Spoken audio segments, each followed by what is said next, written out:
Ben, how are you today? Good, Mary Kay. How are you? I'm doing well. It's good to see you, even though it's not in person. Yeah, well, you get used to this kind of stuff in these days, right? Yeah, we all are. So, Ben, you are the COO and president of Supersod, and we have had you as a UAC member for a very long time and appreciate everything that you all do for us. Can you tell us a little bit about your company?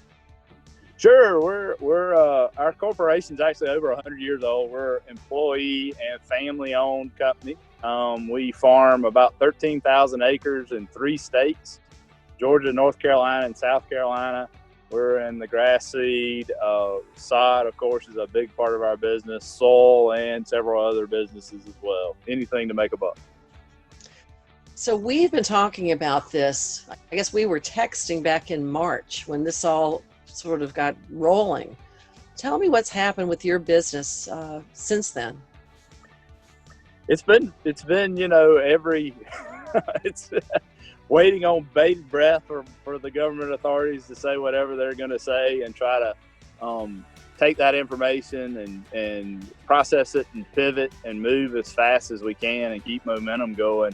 It's been a really interesting process. I remember you and I were first talking about local governments closing down, permitting offices. That was one of the first things that we talked about way back over a month ago, and just how that's transpired now into state level stuff with Governor Kemp. And it's been farming in 3 states and working in 3 states like we do.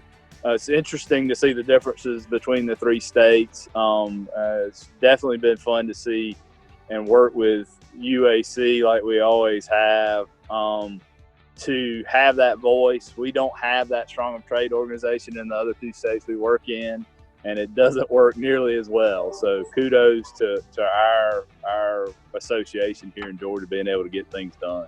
We think it's important that y'all keep operating safely and that your customers feel comfortable buying from you. Have you noticed any difference in their behavior or your employees through this? It's interesting. Everybody's a little bit on edge, and everybody needs a pat on the back and assurance. And I think we're all dealing with a tremendous amount of uncertainty in our lives, and everybody's looking for a little bit of certainty. So it's been really interesting. I think one of the great things that's coming out of this is people spending a lot of time at home.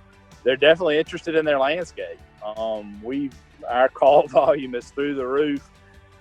Some people are buying things, and some people just want to talk about their lawn and other things. But we're having all-time record high call volumes, online traffic, things like that. I think it bodes well for our industry, especially if we can translate some of this into sales for all of us.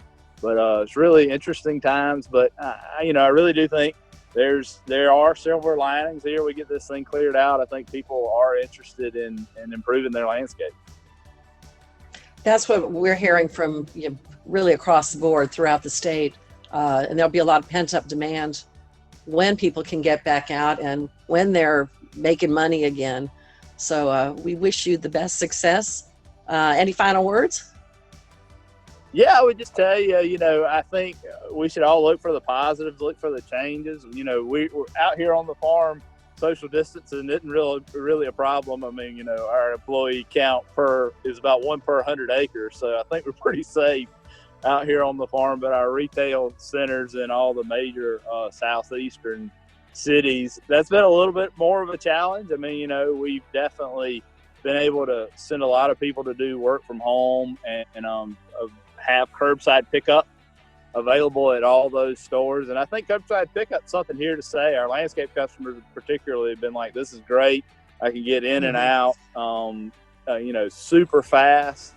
So there's a lot of good silver lining things that can come from this. I would tell people to keep looking for, other members, look for solutions, cloud-based computing. Shout out to Single Ops. They've been great, really been integral to us to be able to do what we've done. I think that's terrific. And some of the other folks I've talked about say things like, well, we've been talking about doing this for years, and then we finally, had to, implement it. So it'll be good moving forward.